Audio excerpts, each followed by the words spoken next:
والصلاة والسلام على من لا نبي بعده أما بعد فأعوذ بالله من الشيطان الرجيم بسم الله الرحمن الرحيم الحمد لله رب العالمين والعاقبة للمتقين والصلاة والسلام على سيد الأنبياء والمرسلين اللهم أرنا الحق حقا وارزقنا اتباعه وأرنا الباطل باطلا وارزقنا اجتنابه ربنا آتنا في الدنيا حسنة وفي الآخرة حسنة وقنا عذاب النار اللهم حبب إلينا الإيمان وزينه في قلوبنا وكره إلينا الكفر والفسوق والعصيان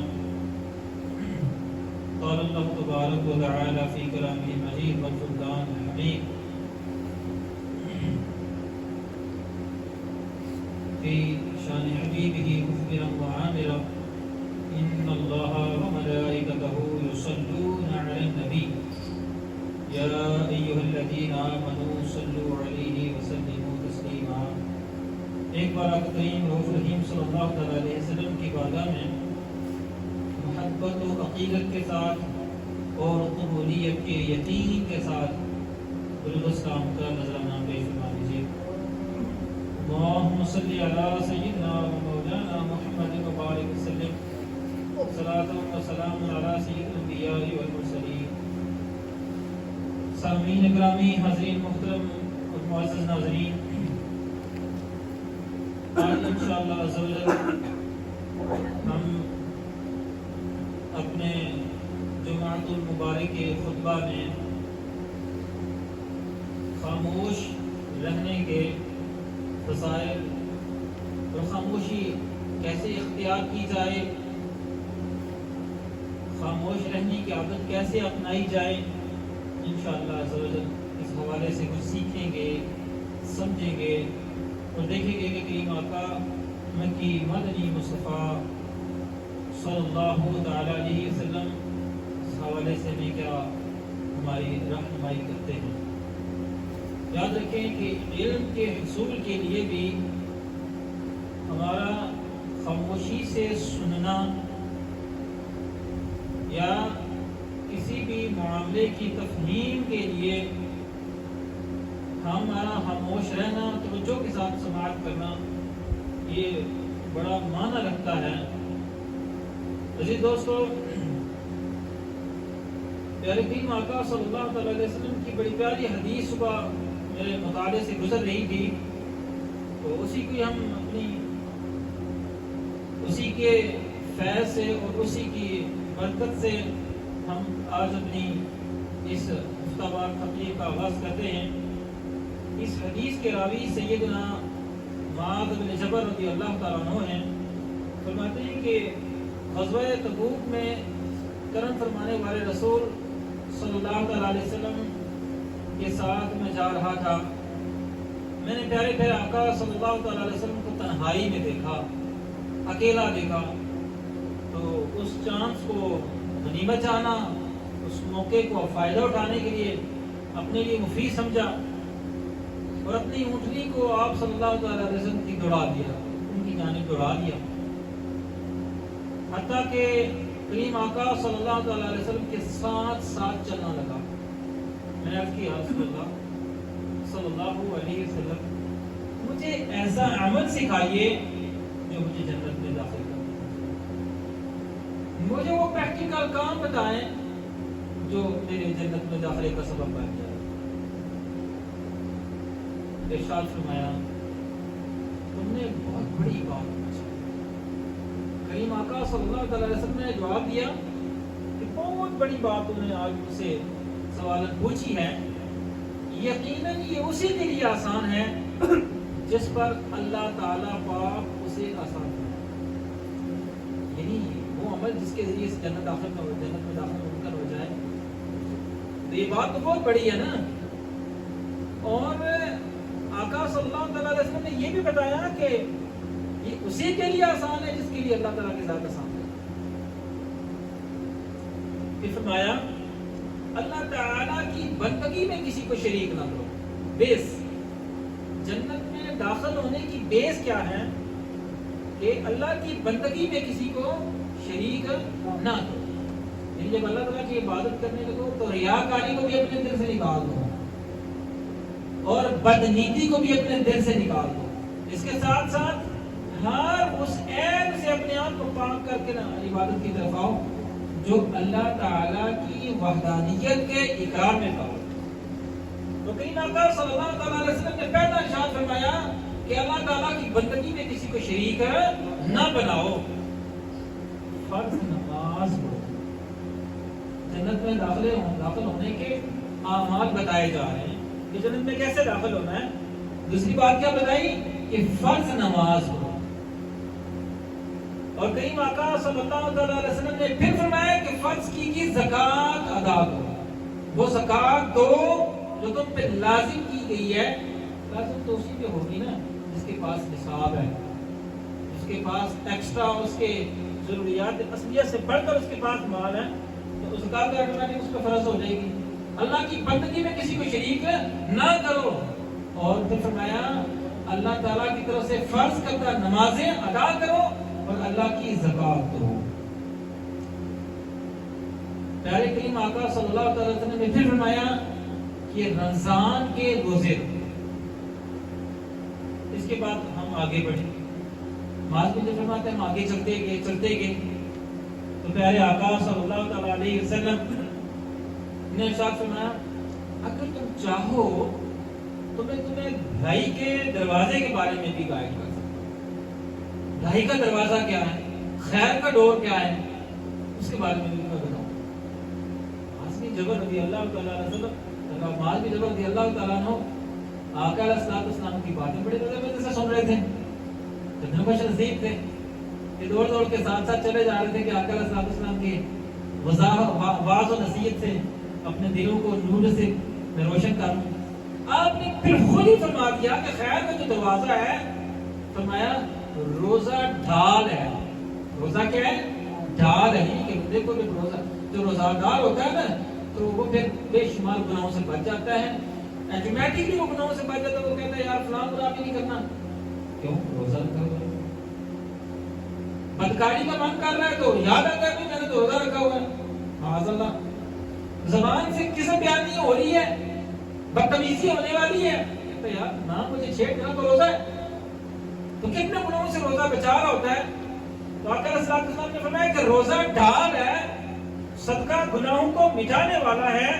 اور درمیانی رات میں آدمی کا نماز پڑھنا یہ بھی کیا ہے؟ خیر کے دروازے کھولنے کے لیے. پھر آقا علیہ السلام نے فرمایا ایک آیت پڑھی قرآن کی, فرمایا تتجافى جنوبهم عن المضاجع, کہ ان کی کروٹیں جدا ہوتی ہیں خوابگاہوں سے, ان کے بستروں سے ان کی کروٹیں جدا ہوتی ہیں, یعنی کہ ساری رات وہ جاگتے رہتے. خیر کے دروازے کے لیے کون سی چیزیں گائیڈ کی آپ علیہ السلام نے معاذ بن جبل رضی اللہ تعالیٰ عنہ کو کہ اگر چاہتے ہو تم پہ خیر کا دروازہ کھول جائے, پہلا کام کیا کرو؟ روزہ ڈھال ہے, یہ بنا لو. دوسرا کام کیا کرو؟ صدقہ دو. کیوں؟ صدقہ گناہوں کو مٹانے والا ہے. تیسرا فرمایا آدھی رات کا نماز پڑھنا, یہ بھی خیر کے دروازے کھولنے والا ہے. بات اپنے آپ سے جوڑ لیتے ہیں. معاذ بن جبل سے آقا علیہ السلام فرما رہے ہیں اپنے آپ سے جوڑتے ہیں کہ ہم اگر خیر کے دروازے کو اپنے آپ پہ کھلوانا چاہتے ہیں, ہم چاہتے ہیں کہ اللہ کی ذات ہمارے لیے خیر کے دروازے کھول دے, کرم کرے, تو سوچیں کہ ہم روزوں کے کتنے پابند ہیں. خالی رمضان کے روزے رکھتے ہیں یا اس کے علاوہ بھی ہمیں روزہ رکھنے کا موقع ملتا ہے. مثلا ہر مہینے کی 13, 14, 15 اور چاند کی جو رات ہوتی ہے, منگلوار سماج والے دن کا روزہ ہوتا ہے. اس کے علاوہ محرم اور حرام کے پہلے 10 دنوں کے روزے ہو گئے. اسی طرح 9 ذی الحجہ کا روزہ ہو گیا, 27ویں رجب کا روزہ ہو گیا. ماشاءاللہ اب رجب کا مہینہ بھی شروع ہو چکا ہے, اس کے الگ برکات ہیں. 27ویں رجب کا بھی روزہ ہو گیا, رجب کے مہینے کے روزے ہو گئے, شعبان کے روزے ہو گئے. تو ہم کتنا اہتمام کرتے ہیں روزوں کا کہ ہم چاہتے ہیں کہ اللہ ہمارے لیے خیر کے دروازے کھول دے. پہلا کام آقا علیہ السلام نے فرمایا کہ روزہ ڈال. پھر آقا علیہ السلام نے فرمایا کہ صدقہ گناہوں کو مٹانے والا ہے. ہمیں گناہوں کی فکر ہے کہ نہیں؟ ہمیں گناہوں کی فکر ہی کوئی نہیں. ہاں جی, اللہ تعالیٰ کے ساتھ ہمارے گناہ معاف کر دے. ہم گناہ کر رہے ہوتے ہیں, ہمیں پتہ نہیں ہوتا کہ ہم گناہ کر رہے ہیں. کے علاوہ آپ علیہ السلام نے فرمایا کہ درمیانی رات میں آدمی کا نماز پڑھنا، صبح صحیح ٹائم اس وقت ہم میں سے کوئی اٹھ کے نماز پڑھتا ہے؟ ہمیں تو موقع ہی نہیں ملتا، جاب کی پرابلم ہے جی، بزنس کا مسئلہ ہے جی، اس طرح کے مواقع ہیں جی، رات کو 1 بجے سونا اور صبح 10 بجے اٹھنا۔ آقا علیہ السلام نے فرمایا کہ اگر چاہتے ہو کہ تم پہ خیر کا دروازہ کھل جائے تو پھر رات کے آخری پہر میں جاگا تہجد کا اہتمام کرتے ہیں، فرض نمازیں ہم نہیں پڑھتے۔ تو اس حدیث کو اپنے آپ میں چسپاں کرتے ہیں کہ ہم اپنے لیے خیر کے دروازے کھولنے کے لیے کون سے اسباب کو بروکار عمل لے کے آتے ہیں۔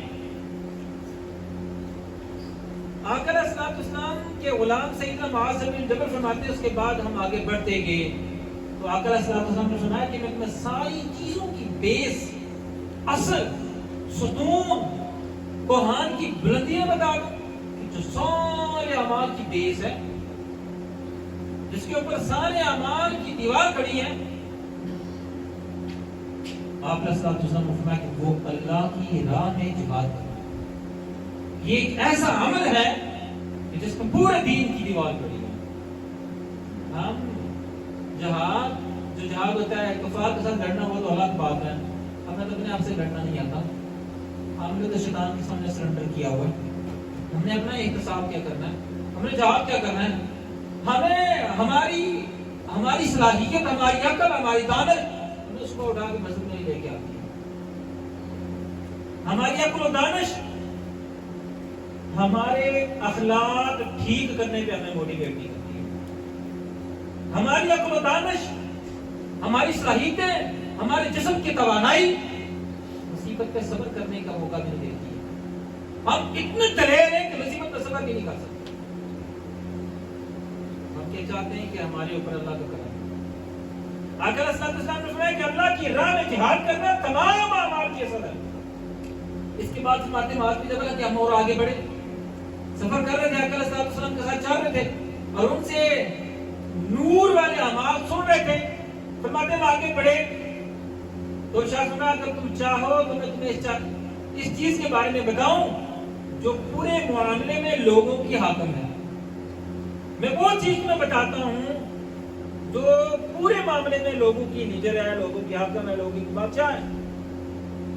آقا کریم صلی اللہ علیہ وسلم نے فرمایا، یہ فرما کر نبی کریم صلی اللہ علیہ وسلم خاموش ہو گئے، خاموشی اختیار کی اور کہنے لگے میں نہ آپ کی طرف متوجہ ہو گیا۔ معاذ بن جبل فرمانے لگے میں آپ علیہ السلام کی طرف توجہ کر لی۔ پھر میں نے ایک سوار کو نبی کریم صلی اللہ علیہ وسلم کی جانب تیزی سے آتے ہوئے دیکھا، بڑی تیزی سے حضور علیہ السلام کی طرف آ رہا ہے۔ مجھے خوف لاحق ہوا، مجھے ڈر لگا کہ وہ یہاں آ کر نبی کریم صلی اللہ علیہ وسلم کی توجہ میرے سے پھیر نہ دے، کہ میں آپ کو آقا صلی اللہ علیہ وسلم سے گفتگو کر رہا ہوں، وہ بھی آ رہا ہے، ایسا نہ ہو کہ وہ بھی باتیں کرنا شروع ہو جائے، میری توجہ آقا علیہ السلام سے پھیر نہ دے۔ اتنے میں آقا علیہ السلام نے اپنی زبان اور منہ کی طرف اشارہ کیا اور فرمایا کہ یار اپنی زبان کی طرف اشارہ کیا۔ میں نے عرض کیا یا رسول اللہ صلی اللہ علیہ وسلم، جو کلام کرتے ہیں کہ اس کے بارے میں بھی پوچھا جائے گا، جو ہم گفتگو کرتے ہیں اس کے بارے میں بھی ہم سے پوچھا جائے گا؟ تو نبی کریم صلی اللہ علیہ وسلم نے فرمایا معاذ بن جبل، تمہیں تمہاری مار ہوئے جو تم کرتے ہو وہ تمہارے حق میں ہوتا ہے یا تمہارے خلاف ہوتا ہے؟ لوگوں کو منہ کے بال جہنم میں گرانے والی ان کے منہ سے نکلی ہوئی باتیں ہی تو ہیں کہ لوگوں کو جہنم میں جو گرائیں گی وہ منہ سے نکلی ہوئی باتیں ہی تو ہیں۔ زبان کا فتنہ بہت بڑا ہے۔ تو میرے عزیز دوستو، بات چلی تھی کہ ہم زبان کے حوالے سے اپنے آپ کو کتنا سنبھال کے استعمال کرتے ہیں، ہماری گفتگو کے اندر کتنی نفاست اور ستھرائی ہوتی ہے۔ یہ ایک بہت بڑا ہمارے اوپر سوال ہے، ہمیں پوچھنا چاہیے اپنے آپ سے کہ پورا دن گزر جاتا ہے، ہم نے کتنی بار بدتمیزی کی ہے، ہم نے کتنی بار خوش اخلاقی اختیار کی ہے، ہم نے کتنی بار سوچ کے بولا ہے، ہم نے کتنی بار سمجھ کر گفتگو کی ہے، ہم نے کتنی بار اپنا کلام بہترین طریقے سے کیا ہے۔ ہمیں تو معلوم ہی نہیں ہوتا کہ ہم جو باتیں کر رہے ہیں وہ کرنے والی بھی ہیں کہ نہیں ہیں۔ کچھ فضول سوال جو ہم کرتے ہیں وہ آپ کے گوشت گزار کرتے ہیں جو انتہائی فضول ہیں، ہمیں وہ نہیں کرنا چاہیے۔ آپ اجازت کے ساتھ آپ کا اگر بیٹھنا اٹھنا تو آپ کو معلوم ہو جائے گا۔ ہم اکثر پوچھ رہے ہوتے ہیں کیا کام کرتے ہیں جی، ٹھیک ہے، ایک سوال پوچھتے ہیں